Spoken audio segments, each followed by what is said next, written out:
Welcome back to another technical deep dive here in the debug zone.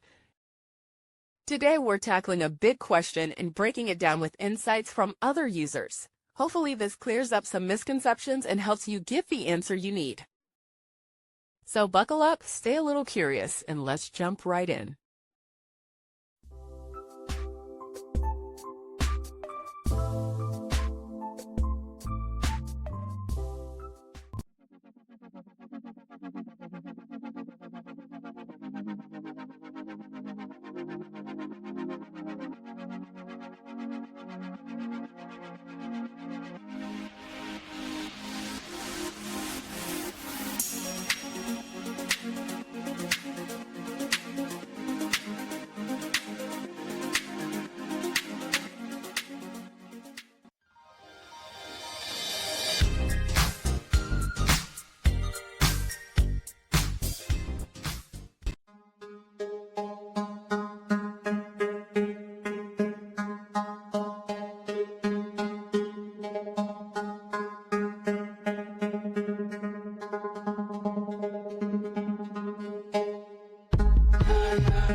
And that's a wrap.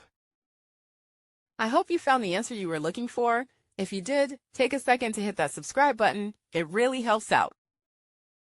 And let me know in the comments which solution worked best for you. See you next time in the debug zone.